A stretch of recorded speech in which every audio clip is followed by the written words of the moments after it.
proteção. Hoje nós vamos contar com o nosso amigo Robson, com a palestra dos discípulos de Jesus, para nos incrementar, para nos brindar com o seu trabalho, com o seu desenvolvimento. Seja bem-vindo, palavras. Obrigado. Bom dia a todos. Bom dia. Bom estar aqui novamente, né? Casa em que nós pudemos compartilhar aí um estudo com alguns companheiros e fizemos boas amizades. De vez em quando nós somos convidados, né? Falta convite. Se convidasse mais, eu viria mais vezes, né? Por isso não, pode vir. Mas é uma alegria grande, né? E a proposta que a Rose nos solicitou que falasse a respeito, que nosso irmão até disse, os discípulos de Jesus, e nós começamos a analisar o tema, olhar o tema, e vimos que remonta a muitos fatos históricos, né? Muitas questões históricas. E até bem pouco tempo atrás, algumas dezenas de anos, nós não tínhamos, não poderíamos afirmar com convicções, fatos, detalhes, algumas questões históricas, datas, nós não tínhamos essas convicções.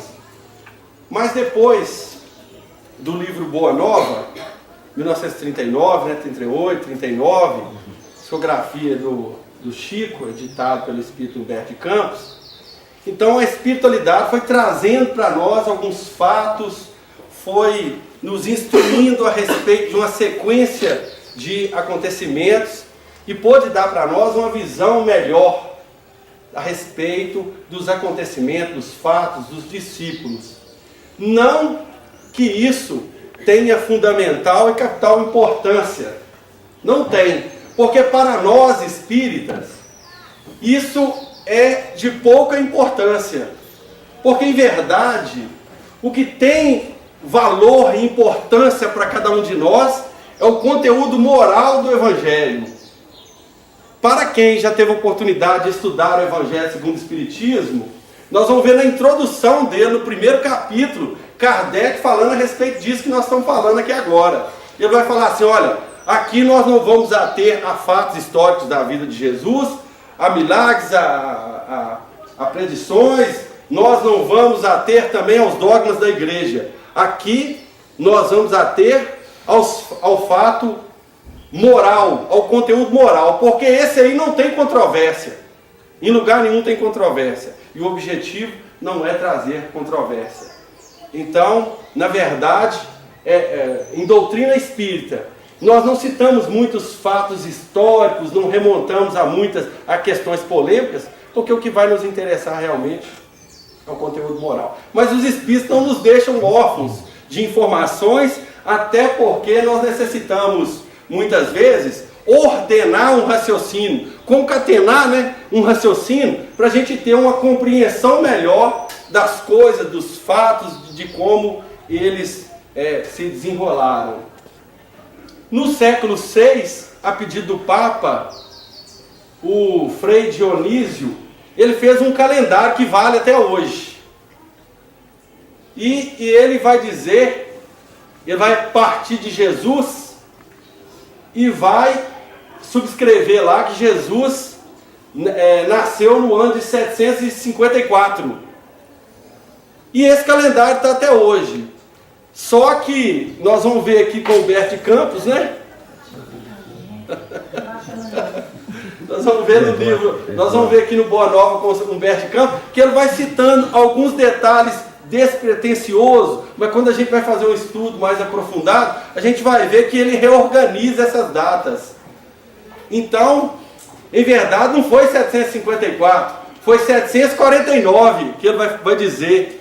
Significa dizer que toda data que a gente vê no calendário convencional, Jesus tinha 5 anos a mais.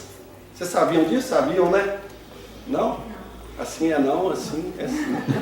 5 anos a mais que ele tinha. Então, por exemplo, Jesus desencarnou no ano de 33, não é isso? Tinha 33 anos? Não.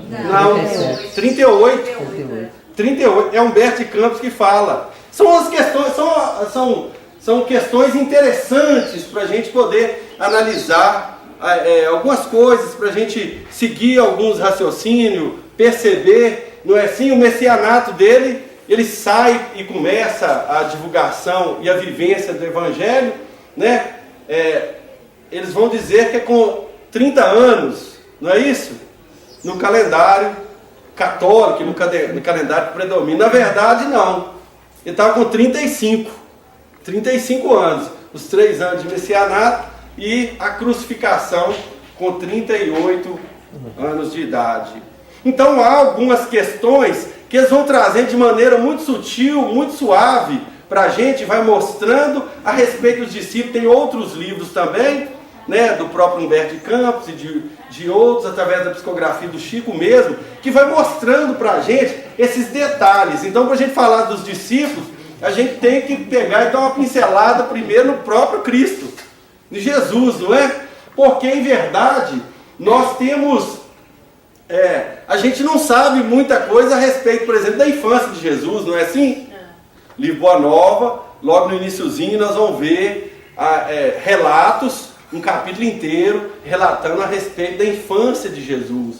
Era um menino diferenciado, causava preocupação em Maria, em quem estava próximo. Ele fazia coisas que não era comum a criança, na idade dele, fazer. Era de assustar mesmo.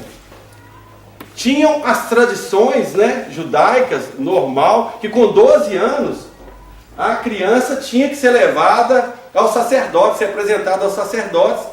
Os sacerdotes arguíam a criança, perguntavam, o pré-adolescente, né, para nós hoje aqui, perguntava a respeito de muitas coisas. Maria leva Jesus e os sacerdotes começam a arguí-lo, a perguntar, a questionar. Só que eles ficaram encabulados, porque Jesus não só respondia, como perguntava também. E perguntava e foi deixando eles em saia justa. A ponto de eles falar: Maria, esse menino, ele vai trazer muita confusão, porque ele pensa demais. Esse menino vai causar um tumulto danado. Muito problema ele vai trazer, porque o religioso, tradicional, esse ortodoxo, ele não gosta que pergunta, gente. Não é assim? Ele fala e os outros falam: amém, é isso mesmo. Não gosta. Até hoje a gente vê isso aí, até dentro do próprio centro. Não gosta que pergunta. Se pergunta, ele fica chateado. Ele não gosta disso, né? Então, como Jesus respondia e questionava, ele falou com Maria: não, toma cuidado, que esse menino ele veio para trazer problema demais. Foi muito problema. E aí, se questionar alguma coisa assim que não sabe responder, porque quando questiona, quebra todo um sistema, não é, gente? Caim matou Abel, fugiu e casou. Com quem? Se você perguntar isso, você quebra, você derruba o sistema todo. Então não pode perguntar. Com quem? Não é? Porque são metáforas, você pegar na letra da coisa, mas são metáforas, são sentidos figurados que a gente precisa estudar para poder interpretar. Maria volta para casa, né? Uma viagem que durou 3 horas, nós vamos resumir muito, porque falar de 12 discípulos, né? Com 1 hora, isso é seminário de 3 horas no primeiro momento e depois 3 horas no segundo também. Maria volta para casa, também ensimesmada, preocupada com a situação, chama José na conversa: ó José, eu estou pensando, nós temos que entregar Jesus para os sacerdotes, para iniciar ele lá, para ensinar.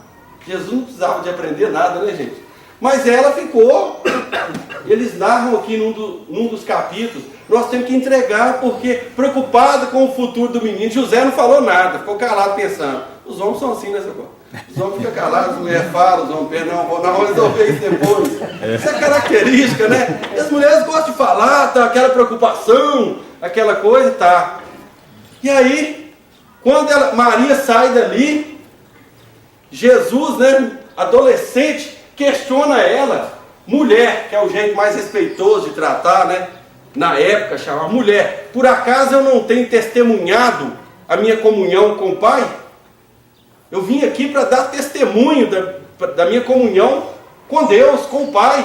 Por acaso eu não tenho feito isso? E Maria fica assustada. Eu não falei nada com ele, né? Ele me pega e já deu aquela admoestada e fala assim: a partir de agora eu vou pedir José para trabalhar na carpintaria com ele. Sai de lá, resumidamente, viu gente? Isso aqui é o sabor das minhas emoções. Quando vocês lêem o livro, vocês vão falar: não, é muito melhor que aquele crioulinho falou lá.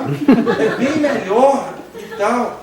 Pois é, mas é o sabor das emoções da gente mesmo. Ele sai de lá e vai conversar com José e pede: José, você me aceita na carpintaria? José então aceita Jesus na carpintaria e eles vão trabalhando e continuam trabalhando por um período longo até Jesus sair para o seu messianato, os 3 anos, até 35 anos. José desencarnou, Jesus tinha 23 anos, 13 anos ele trabalhou sozinho na carpintaria. São relatos que a espiritualidade nos traz. Isso aí tudo com um objetivo, né, gente? Para mostrar para nós uma série de coisas, tudo tem objetivo. Então, quando nos perguntam, né, aonde que Jesus estava nesse período? Trabalhando na carpintaria com José. Né? Que a gente fica assim: Jesus foi lá e aprendeu com os essênios. Você já ouviu falar isso? Nada a ver, tem nada a ver isso aí não, nada. Porque em verdade Jesus não precisava de aprender nada, né? É o mestre, modelo e guia, é o governador do planeta. Então vai aprender o que com os essênios? Trabalhou na carpintaria com José, aguardando o momento certo, nos dando noção da necessidade de família, que nem ele abriu mão da família. A família está lá junto com ele, pai, mãe, não é assim? Os primos, outros mais, nem ele abriu mão, dando, e ele, Humberto de Campos vai narrar isso aqui, dando toda essa exemplificação para nós. O primeiro feito, a saída de Jesus, né, no ano 30, ele estava com 35 anos, então no ano 30, a primeira ocasião, ele vai até o Rio Jordão e encontra com João Batista, que era o precursor. João Batista era primo de Jesus, gente, criado junto, mas saiu primeiro, ele era o precursor, ele foi abrir caminho, a voz que clama no deserto, né? Era para nós toda essa reflexão em torno da necessidade da disciplina, quando a gente vai aprofundar no estudo. E ele seguindo as tradições, ele batiza Jesus lá no Rio Jordão. E eles ficam por um período, acontece o capítulo que ficou chamado da tentação de Jesus, as 40 dias e 40 noites, que todo mundo recorda bem, e que pintam aí de uma maneira fantasiosa, que não corresponde à verdade, que tem todo um sentido metafórico, um sentido figurado, dos 40 mil anos que nós estamos tentando Jesus, ou melhor, tentando as leis divinas, corrompendo, prostituindo as leis divinas. Não é nada desse sentido que a gente vê aí de filme, de nada daquilo, que Satanás desceu, pula daí, não tem nada daquilo, gente. Tudo a gente tem que pegar e tentar extrair a essência do ensinamento. Para isso nós temos que sentar, né, Rosa? Sentar, olhar, conversar, o que é que o Espírito fala? Isso aqui, ver, para a gente poder compreender esses detalhes. Mas dali, gente, aí nós começamos a entrar nos discípulos, propriamente dito. Porque ele vai até o mar da Galileia e vai convocar os 2 primeiros discípulos. Vocês lembram quem é? Pedro e quem? Não, Pedro e quem? Pedro e André, que eram o quê? Irmãos e pescadores, gente. Eram irmãos. Irmãos e pescadores. Então ele chega lá e fala, né? Vem ser pescador de homens, pescador de almas. Vocês são pescador de homens. Vem ser pescador de almas. Se quiserem ser pescador de almas, siga-me. E aí os 2 conversam entre eles. André já conhecia Jesus, porque André era discípulo de João Batista. André já sabia, já tinha ouvido falar a respeito desse contato dele com João Batista. Então André comentou com Simão Pedro. E aí eles largam tudo e seguem Jesus, porque ele fala que veio à terra para a construção, a edificação do reino de Deus. E aí ele fica pensando: mas o reino de Deus aqui nessa aldeia, que é tão pequeno, a gente pode juntar um, juntar outro e tal. Mas aí vai. E aí nós começamos a falar da personalidade de cada um. Eles seguem, passam pela coletoria, e aí lá tem um cobrador de impostos, que era conhecido de Jesus também. Foi criado mais ou menos junto. Vocês lembram quem?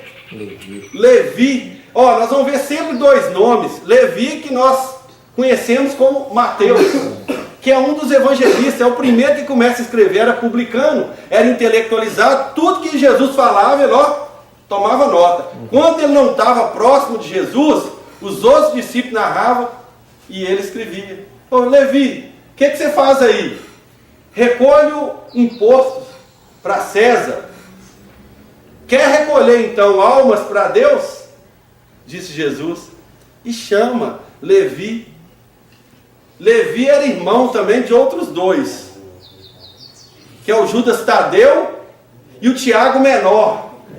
Tiago Menor é aquele que tinha as contendas com Paulo de Tarso. Começou a confundir todo mundo, né? Ih, atrapalhou tudo. Pois é, vocês veem como é que falar de idoso não é brinquedo, né? Porque cada um tem uma característica, mas só para vocês entenderem. Tinha esses irmãos aí. Eles vão para a casa de Simão Pedro, porque as reuniões aconteciam na casa de Simão Pedro. Você vê que as reuniões são sempre familiares, gente.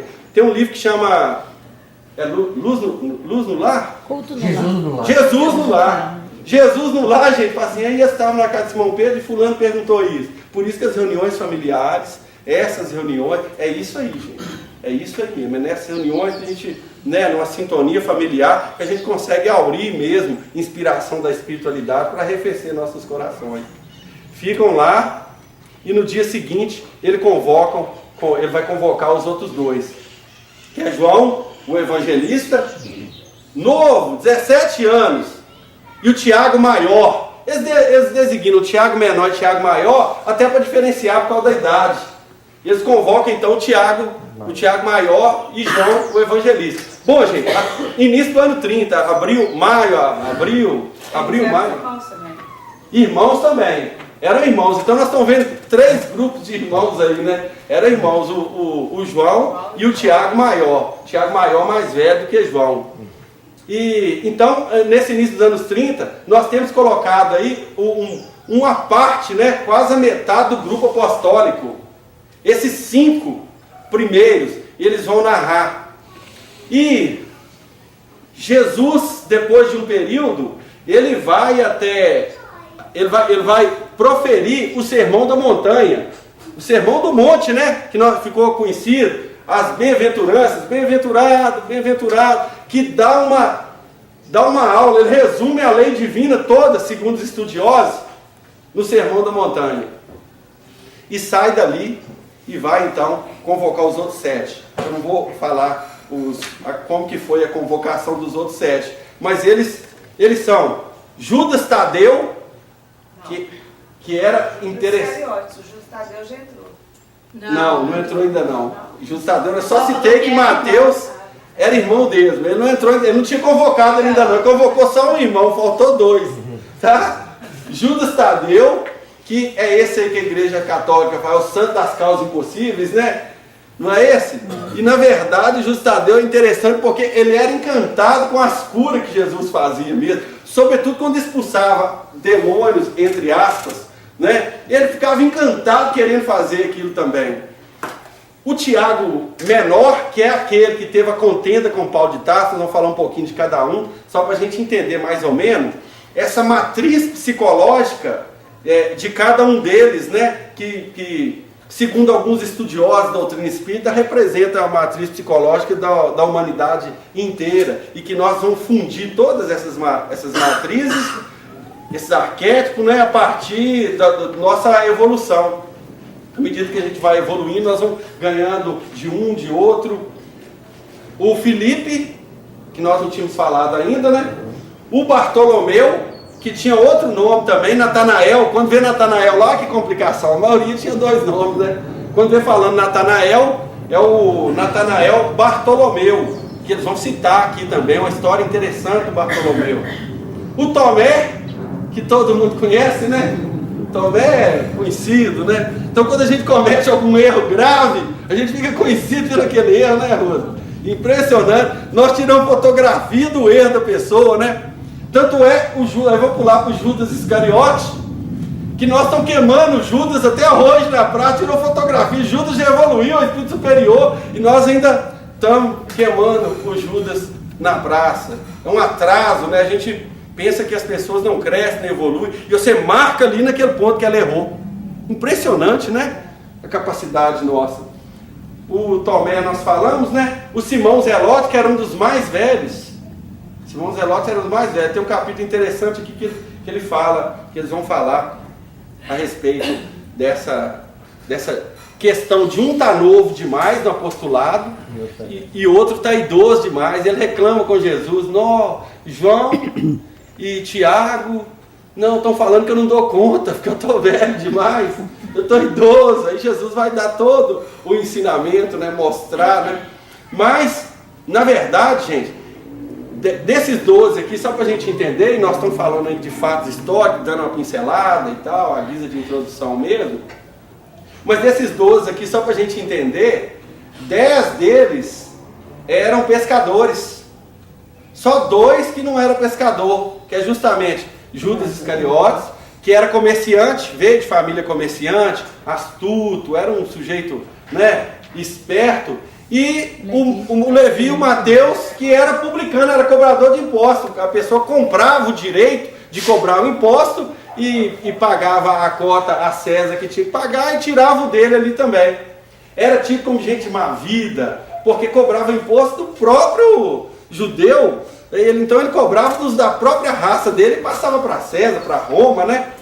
Então só esses 2. Os demais eram pescadores. E por que nós estamos frisando isso? Porque, olha bem, Jesus convoca a equipe dele, pessoas simples, gente. Simples, ignorantes. Pedro era ignorante até do ponto de vista de iniciação religiosa. Pedro era extremamente ignorante. E outro cheio de dificuldade, apegado a questões materiais, a comércio, outro duvida muito. Ele convoca o seu apostolado, os 12, ele chama os 12 pessoas extremamente simples e muito ignorantes, cheios de defeito. Eles brigavam constantemente entre eles. Então não se preocupar quando tiver uma briguinha aqui no centro, não, viu, Socorro? É normal, é natural. Nós não podemos levar aquela mágoa para casa, não, é natural. Nós estamos tentando acertar. Aí um discute daqui, outro coisa dali. Isso é natural. Aí nós vamos no Evangelho, é como se a gente recolhesse na casa de Simão Pedro e perguntasse para Jesus. E ele vai dar para nós a receita, nós vamos serenar nosso coração. Mas o Pedro era tido como o chefe do apostolado. Ele próprio se sentia assim. O próprio Pedro. Ele tinha um aspecto, apesar da ignorância, mas era aquele espírito temperamental. Sabe, aquele vibrante? Aquele espírito vibrante que quer tomar a frente disso. Nós não vamos deixar, nós vamos te proteger. O Pedro era assim. Tanto é que no capítulo da crucificação, quando foram prender, o que ele fez? Sacou a espada e cortou a orelha de Malco, do soldado. Né? Jesus coloca a orelha no lugar, ela se recompõe e ele dá um ensinamento, né? Simão Bar-Jonas, é filho de Jonas, embainha sua espada, porque quem com a espada fere, pela espada perecerá. Está falando de lei de causa e efeito, de ação e reação, cada ensinamento de Jesus. Mas Pedro era esse, que era o questionador dos discípulos. Ele que questionava, ele que perguntava: mas Senhor, quantas vezes eu devo perdoar? Até 7 vezes? 70 vezes 7, né? Ele que questionava essas questões, ele que citava isso aí. Jesus sempre observava no coração dele um diferencial, contava uma parábola, nesse caso, contou a parábola do credor incompassivo. Era ele que questionou: Senhor, mas o Senhor transformou a água em vinho? Você não está estimulando a embriaguez, não, Senhor? Ele questionava essas coisas. E Jesus falava: ora, Pedro, você não conhece a alegria de servir a um amigo. Você não sabe da alegria de servir a um amigo. Estou falando de coisa superior demais. Você está preocupado com coisa pequena, nós estamos falando de coisa superior demais. Está aqui, gente. Você não conhece a alegria de servir um amigo. Era Pedro. Pedro era esse espírito questionador. que quando Jesus, nos últimos capítulos Boa Nova aqui, ele começa a mencionar que ia partir, que estava chegando o momento, que para onde ele ia, os discípulos não poderiam ir, Pedro fica chateado, porque, mas eu estou falando que eu não posso? Por que eu não posso? E ele fica chateado com aquela questão, e aí Jesus vai falar com ele, né? Pedro, a criatura na terra é muito mais frágil do que perversa. Você mesmo, e diz ele, antes mesmo que o galo cante, né? Tu me negarás 3 vezes. Ele fica apavorado com isso. Antigamente eu falava que isso aí era a maldição do galo. O galo não ganhava nada. Mas agora está ganhando. Aí eu estou retirando essa fala. A maldição já acabou. Estou retirando essa fala agora. Mas ele falou isso, gente. Tu me negarás 3 vezes. Pedro achou ruim. Achou complicado aquilo. Antes disso, Jesus estava lavando a cerimônia de lava-pés, lavando o pé do discípulo. E Pedro falou, não, mas os discípulos estão sendo... Que não é possível, o mestre lavando o pé dos discípulos, não pode, e achou ruim. E Jesus falou, você está querendo ser melhor do que os outros? Se você não deixar eu lavar seu pé, você não tem parte comigo. Jesus, então lava meu pé, lava meu corpo inteiro. Pedro, né? Pedro é questionado 3 vezes. Pedro, tu me amas? Amo, Senhor. Quando pergunta uma vez, tudo bem, não amo. Pergunta a segunda vez, você já viu com a pulga atrás da orelha, né? Pedro, tu me amas? Amo, Senhor. Pergunta a 3ª vez, Pedro, tu me ama? Eu amo, Senhor, quase chorando. Porque mais pra frente, realmente, ele falou que ama 3 vezes e negou 3 vezes. Espírito cheio de dificuldade, ele achava que era uma coisa que ele não era. Igualzinho nós, muitos de nós achamos que somos uma coisa e a partir de sofrimento, de dificuldade, de queda, é que nós vamos conhecer nosso eu real. Não é assim, gente? A gente acha que é uma coisa e Pedro achava que era. Falou, não, eu posso sim, eu não vou fazer isso não. Achou que não ia fazer. Jesus fala, Pedro, criatura na terra, nós somos frágeis. Fragilidade é o traço que vai nos marcar. Só não é frágil Deus, né? Essa fragilidade é o traço que vai nos marcar sempre. Então não adianta a gente achar que é o bam, que não é o bam. Nós somos criaturas frágeis. Às vezes escorado em alguma bengala de algum título, a gente entende até que não é. Mas quando tira a bengala, que você vai se ver e encontrar consigo mesmo, foi o que aconteceu com Pedro. Na 3ª negação dele no capítulo da crucificação, nem acompanhou Jesus, que quem acompanhou estava lá dos discípulos, somente João, mais novo, o evangelista, só João. Nós vamos falar um pouquinho dele também. Só João. Pedro, ele fugiu. E na 3ª vez eles descobriram Pedro e falou assim, foi esse aqui que cortou a orelha de Malca? Não, eu não, tem nada a ver não, né? Alguma coisa assim. Quando ele fala eu não, ele estava de frente a um pátio, e aí o olhar dele cruza com o olhar de Jesus. E ele lembrou, né, das falas de Jesus, Pedro, a criatura na terra é bem mais frágil do que perversa. Foi como se ele sentisse uma punhalada no próprio peito. Pedro, a partir daí, gente, ele desconstrói aquele eu fantasioso, aquele balão cheio de ar que a gente costuma construir, que na verdade não tem nada a ver com a nossa intimidade mesmo. Por isso que é importante nós nos conhecermos, né? Pergunta, acho que 922 do Livro dos Espíritos, né?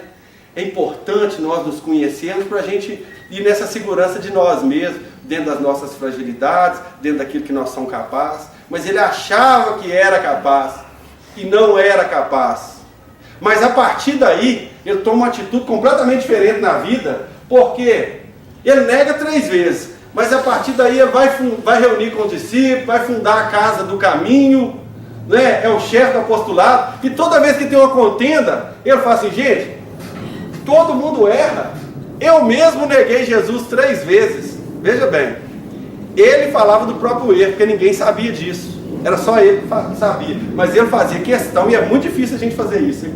Falar das nossas próprias frustrações e do nosso próprio erro. Foi ele mesmo que falava, gente, para que brigar, ele erra também. Eu mesmo neguei Jesus 3 vezes.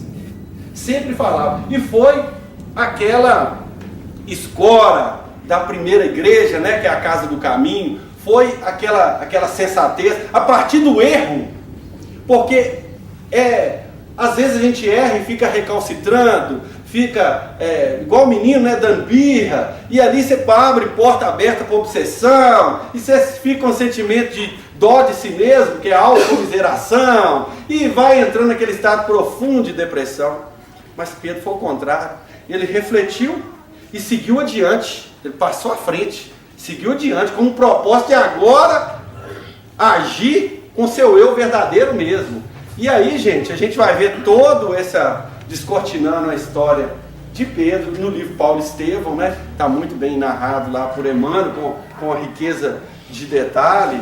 O fato é que ele deu o seu testemunho. Enquanto pôde, e lá no ano 60, né? Eles vão narrar também que Pedro fugia de Roma com Nazares, tá querendo lembrar o nome do Nazário. Ele foge de Roma com Nazário, porque estava perseguindo os cristãos, matando demais. Falaram, vamos sair daqui. E quando ele sai de Roma, ele está saindo, isso é de madrugada, 3, 4 horas da manhã, ele vê o sol nascendo. Ele vê o sol e pergunta, Nazário, que hora que o sol nasce? Pô, é 6 horas, 6 e pouco. Mas é 3 horas da manhã, o sol, você está vendo o sol, Nazário? Eu não estou vendo o sol não. E vem o sol caminhando em direção dele, e vem o sol, quando vai chegando perto dele, personifica, é Jesus. E Jesus passa por ele correndo, gente. Passa andando e fala, Senhor, faz aquela pergunta, covarde, Domini, que ficou na posteridade. Aonde vai, Senhor? E ele fala assim, eu vou para Roma, porque os meus estão fugindo de lá. Os meus estão cascando fora de lá, né? Então eu estou indo para Roma. E aí, o Pedro vai para Roma e lá ele padece, sentenciado, né, a morte na cruz. Ele fala, não, mas morrer na cruz é uma honra muito grande para mim, porque Jesus, então faz o seguinte, me crucifica então de cabeça para baixo, que eu não mereço. E aí Pedro deu o seu testemunho dessa forma. Todos nós identificamos com cada um deles, né? Estou de olho no relógio ali, que o negócio lá vai. Todos nós identificamos com cada um deles e podemos perceber a circunstância que envolveu cada um deles. Já o Judas Iscariotes já foi diferente, é considerada a prostituta do Evangelho. Não é Maria de Magdala, Madalena não. É o Judas, né? Porque o Judas conviveu com Jesus, tinha conhecimento da imortalidade, né? Mas tinha um espírito revolucionário, e cada um de nós identifica com isso. Eu quero isso, nós vamos parar o trânsito, vamos fazer aquilo lá, porque as autoridades têm. É o espírito revolucionário, essa matriz psicológica desse revolucionário, que quer mudar, que cada um de nós, ou muitos de nós, ou alguns, tem. Mas o Judas achava que se ele, na hora que o bicho pegasse, né? Na hora que ele... Que as coisas apertassem, que ele tinha visto Jesus fazendo coisas demais, gente. Ele falou, a hora que eles vierem pegar ele, vai ser um gesto de mão só, acabou, cai todo mundo. Mas ele não compreendeu. Judas não entendeu. Ele não entendeu que o reino de Deus é a obra divina no coração do homem, que a questão é interna, que Jesus veio falar de amor. É completamente diferente. É a força pelo amor, não é a força pela força exterior, não. Completamente diferente, gente, do que muitas vezes nós pensamos. Então Judas acaba por delatar Jesus, né, por entregar a troco de algumas moedas. E ele, logo em seguida, vendo que não aconteceu nada que ele queria que acontecesse, o que ele faz então? Ele suicida, né? Não, antes ele volta pro Sinédrio, né? Isso, entrega as moedas, tome as minhas moedas! Isso! E logo em seguida, porque assim, só para a gente perceber a diferença de Pedro a partir de um erro, o que ele faz? Entendeu? E Judas não, aí ele comete o pior de todos, a pior violação à lei divina, o pior. Ele tinha toda essa questão, Jesus já sabia que ele era ligado à questão do dinheiro, do comércio. Ele foi criado assim, era da família dele, era algo que ele tinha íntimo. Tanto é que num dos capítulos aqui, o discípulo iludido, né, nós vamos ver Judas falando, Senhor, mas ninguém faz nada sem dinheiro, Senhor. Nós precisamos fazer uma caixinha no apostolado. E Jesus, concordo com ele, mas Judas, Deus não precisou de dinheiro para construir o mundo. Mas concorda com ele, olha bem, Jesus sabia que ele tinha aquela dificuldade. Mas o que você quer fazer então, Judas? Eu queria recolher um pouquinho de dinheiro de cada um. E a gente tem uma caixinha para na hora que a gente precisar, a gente tem um dinheirinho para comprar uma coisa ou outra. Aí Jesus olha no coração dele, percebe tudo, né, gente? Mas olha que interessante, eu achei isso extraordinário. Jesus não quis abafar o primeiro alvitre, a primeira ideia boa de um amigo, de um companheiro. Coisa que a gente faz, né? Ele fala, você é doido, rapaz? Você mexer com dinheiro? Não, mexer com nada, não precisa não. Não, ele deixou, falou com ele, não. Então põe em prática seu alvitre, coloque em prática. E ele vai e coloca em prática. Recolhe umas moedinhas de cada um ali, coloca na túnica e mostra para Jesus aqui o que eu recolhi. É pequenininha ainda, mas já está bom, né? Se fosse mineiro, fala assim, né, uai? Aí Jesus fala assim, a bolsa é pequenininha, Judas, mas tome cuidado para você não sucumbir ao peso dela. E sucumbiu, viu? E sucumbiu. Ao peso dela e de outras questões, né? Mas nós falamos que nós estamos queimando Judas até hoje, porque em verdade nós cristalizamos isso aí, esse erro de Judas, porque Judas foi o primeiro a ser assistido por Jesus. Vai narrar no último capítulo aqui, que Jesus na cruz, ele recebe os anjos e arcanjos, e um deles fala no ouvido dele, ele chama esse anjo, vem, e ele manda ir socorrer Judas, que era o anjo da caridade, foi o primeiro. E a partir daí, eles vão dizer que Judas reencarnou diversas vezes, e deu seu testemunho, foi comido por leões, diversas, ia tranquilamente, né? Deu seu testemunho, até século XVI, já redimido, Joana d'Arc, lembram, né? Formação é segura, viu, gente? Fotografia do Chico. Até já redimido Joana d'Arc, quer dizer, aonde que ele está agora? Era Joana d'Arc no século XVI, né? E nós estamos queimando Judas até hoje, falando, e apegado no erro de Judas. Em verdade, nós vamos fazer essas comparações, né? Com a postura de Pedro, a postura de Judas, para a gente poder entender. O Bartolomeu, gente, era uma figura extraordinária, ele foi apresentado por Filipe. Bartolomeu, ele entregou tudo para seguir Jesus. Ele entrega tudo, mas vai narrar o irmão X que ele tem ele é meio triste. Assim, mas ele é aquele homem de muita fé, mas porém triste. Meio triste. E ele questiona de Jesus, mas eu não entendo porque o mal parece que sempre predomina. Sempre. Então a gente acontece, mas o mal está ganhando. Então isso causava nele uma tristeza profunda. E ele vai conversar com Jesus e fala assim, para seguir o Evangelho é muito difícil, é muito complicado para seguir. O Evangelho exige demais de nós todos. Vocês concordam, gente? Boa. Assim, o Evangelho exige demais de todo mundo. Na hora que eu estava lendo, eu estava balançando a cabeça, concordando. O Bartolomeu tem razão, exige demais. Só que Jesus fala com ele que não, gente. Assim, Bartolomeu, o Evangelho não exige. A verdade, ela transforma. Vai transformar. Não exige nada. Transforma. Então não tem exigência. Tem transformação. E prossegue falando com ele assim, mas é necessário a gente manter a alegria, a coragem e a esperança. Achei isso extraordinário. Só isso aí dá para começar aqui. Um bom tempo, né? Manter a alegria, apesar de manter a coragem. Né? O negócio está pegando e a gente está com coragem. Não, eu estou aqui, tem objetivo, tem tarefa, tem reencontro, tem desencontro. Né? E a esperança, não é assim, gente? É necessário. Ele fala isso com ele. E Bartolomeu, ele dá o testemunho dele depois, porque quando ele compreende isso e enche o coração de alegria, chega na casa dele. E ele tinha uma família complicada, família muito difícil, gente cobrando demais. Não é o caso agora nosso, né? Agora é tudo muito mais tranquilo, as relações familiares, né? Você balançou a cabeça assim, tudo muito mais tranquilo. Pois é, uma família é complicada. A hora que chega em casa, eles começam a cobrar dele, cobra e tal. E aí ele começa a argumentar a respeito da atraso, da demora e tal. Mas aí ele lembra das palavras de Jesus e fala, eu conheço o Evangelho, eu conheço o Cristo. Eles não conhecem. Nós precisávamos pensar assim na nossa vida. Eu conheço, eles não conhecem. E aí ele fica com o coração acerenado. A partir dali é um outro Bartolomeu. Não é mais esse Bartolomeu triste, né?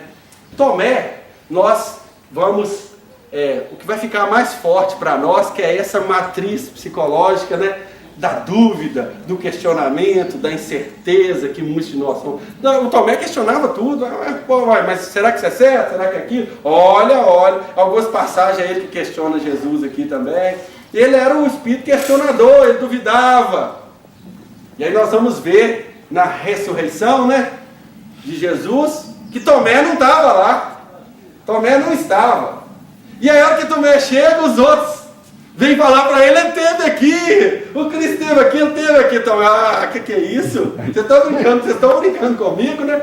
Só esperou eu sair para aparecer, né? É o espírito da dúvida, né? Da incerteza. E Jesus espera ele mudar de ideia por uma semana depois, reaparece, né? E volta e fala com ele também, eu estou aqui. Ele falou que só acreditava vendo, né? É isso que acontece com a gente, muitas vezes. Mas eu nunca vi, não coisa e tal. Gente, e Jesus vai dar um outro ensinamento transcendental para ele. Fala, Tomé, pega aqui, né? Jesus está ali materializado, toca nas minhas feridas e fala, tu vistes agora porque, tu acreditastes agora porque vistes. Bem-aventurado é aquele que não viu e mesmo assim acredita. É isso aí, gente. Esse é o bem-aventurado. A gente sente as verdades. Você não precisa ver. Doutor Adolfo Bezerra Menezes Cavalcante pode materializar aqui agora e falar e vir dar a mensagem aqui, o velhinho e tal, aquele estilo dele sempre mesmo, traz a mensagem, meus irmãos, e fala e tal. Na hora que a gente for embora, que a gente vai, você viu o truque que eles fizeram lá? Ou então não vai adiantar nada, falar, teve isso, o que vai ficar? O negócio a gente sente que todas as verdades estão postas aí no Evangelho para nós. Ouça quem tem ouvido de ouvir, veja quem tem olhos de ver, é sentir. Não tem que materializar, nós não temos que tocar, não tem que ter expressão material da coisa, porque em verdade nós somos espírito, não é espírito nem matéria, ou é matéria, uma matéria diferente da que a gente conhece, né? Livros de Espírito é claro com isso aí, né? O próprio perispírito é a quinta essência. Então, gente, Tomé traz essa questão para nós. O João, o evangelista, João era uma figura extraordinária. E os Espíritos vão nos dizer que era o mais evoluído dos discípulos, apesar de ser mais novo. Foi o único que não foi martirizado. Jesus falou que ele ia ficar velhinho, né? E o João desencarnou com 100 anos de idade. Escreveu o Apocalipse na ilha de Patmos.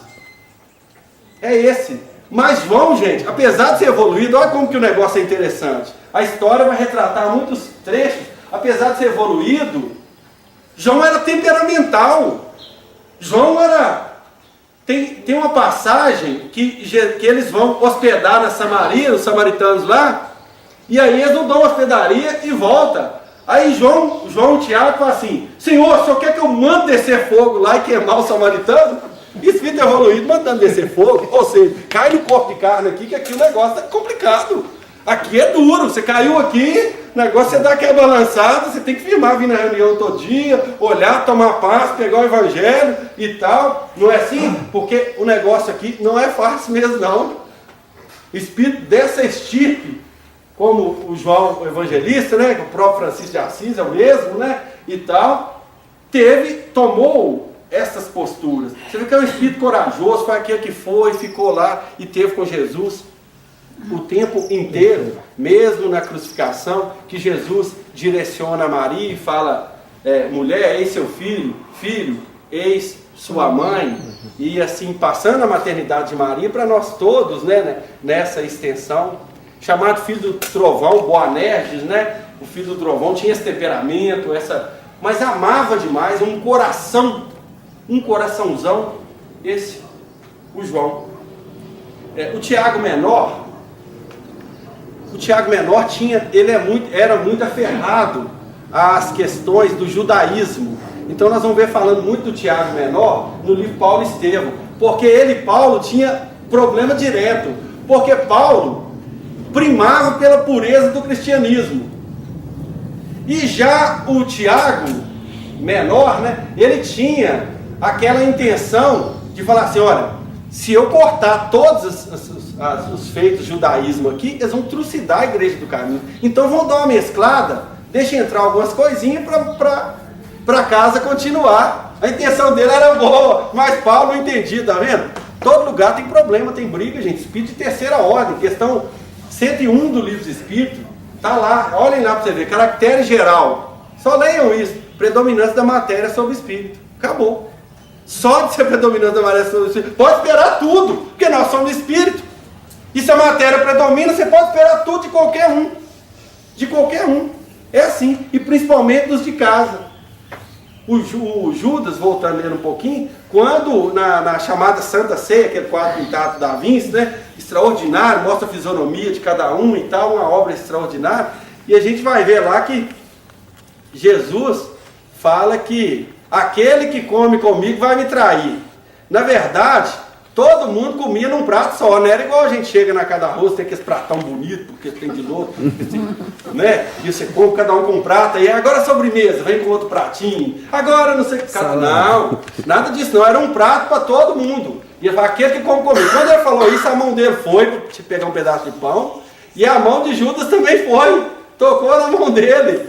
Quer dizer, e Judas ali alheio, né? Aquele que come comigo, mostrando, gente, quem come com nós é que vai nos decepcionar.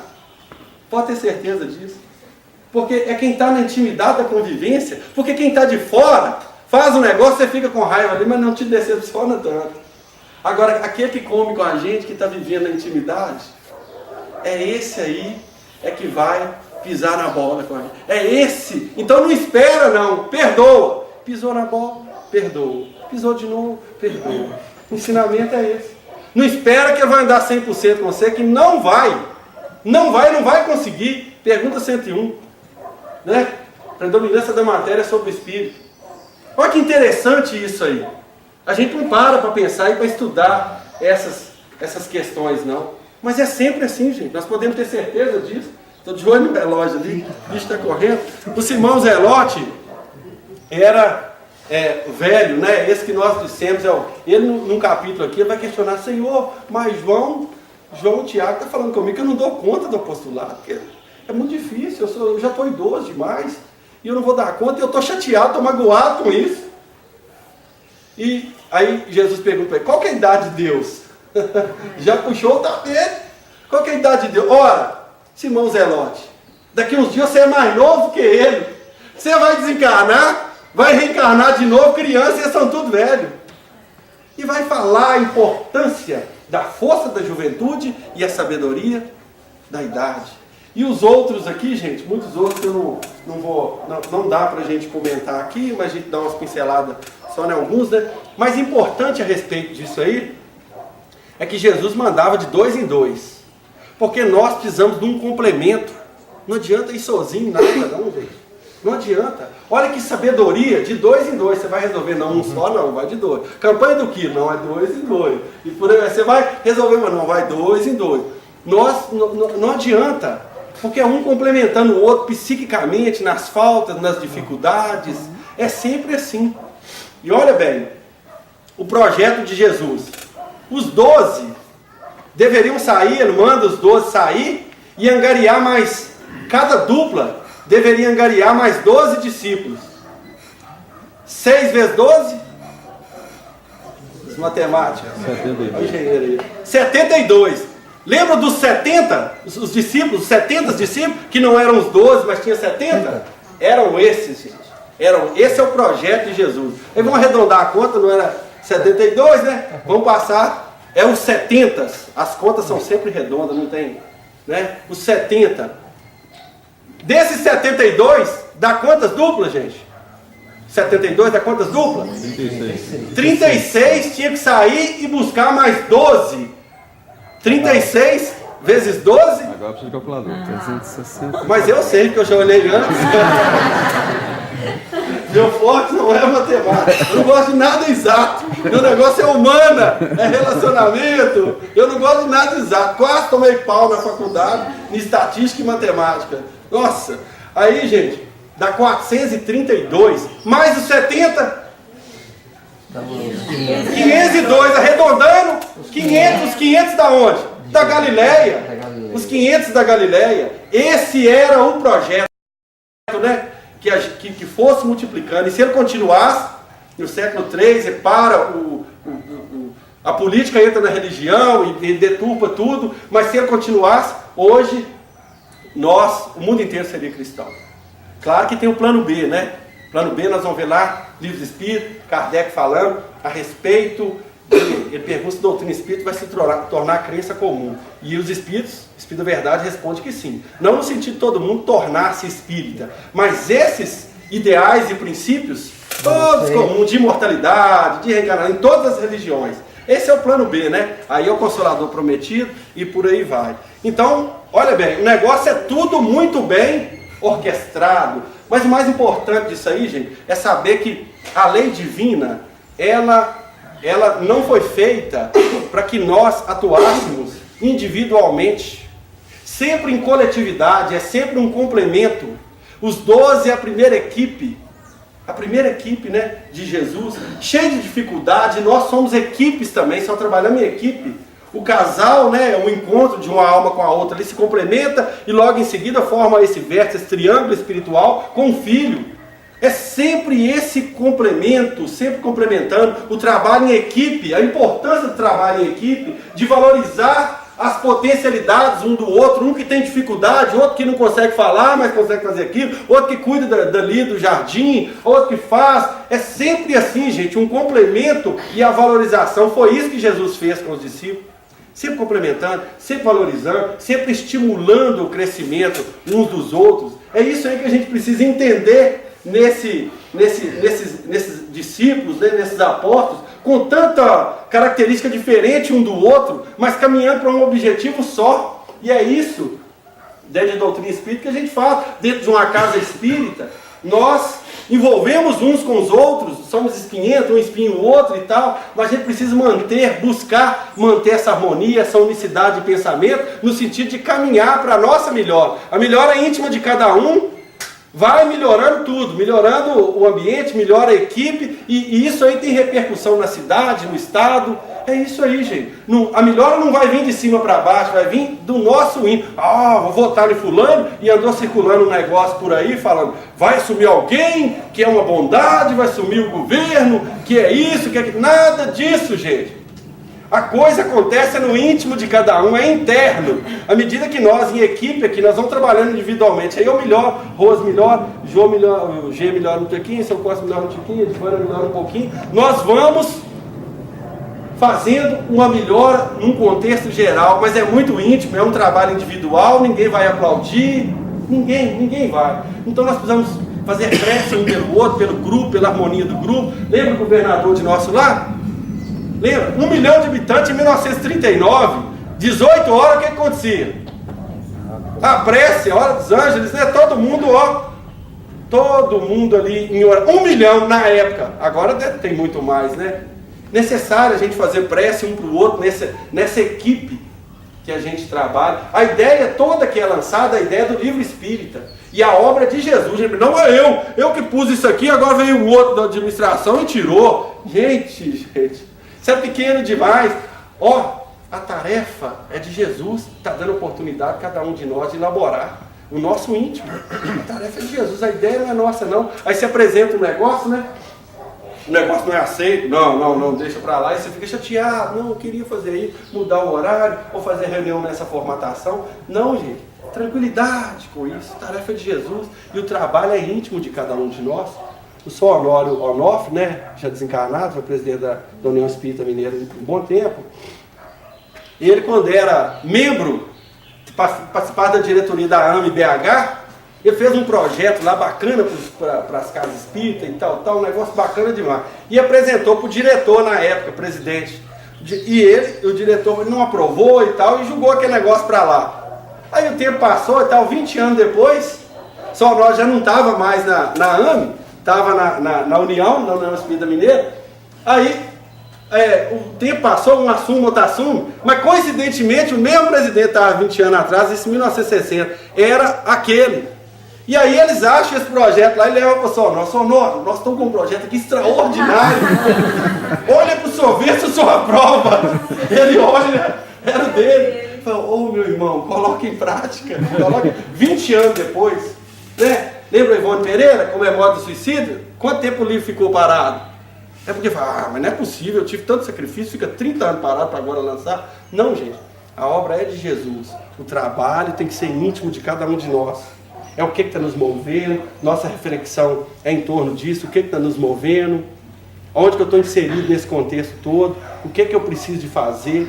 Sempre, sempre, sempre vai ser assim. Focar no Evangelho e pensar o que eu devo fazer. Sem atribuir a responsabilidade ao outro. Ah, meu problema é meu vizinho, que se eu mudar daqui eu fico feliz, demais da conta e tal. Ah, meu problema é minha mulher, se ela melhorar um tiquinho, eu tenho certeza que vai facilitar para mim e tal. Não, a questão é nossa, é muito íntima. Eu sempre tenho que analisar o que você vai fazer e vai pedindo força a Deus e a Jesus para nós suportarmos, para a gente superar e crescer com as nossas dificuldades. Que Jesus nos abençoe e nos ampare.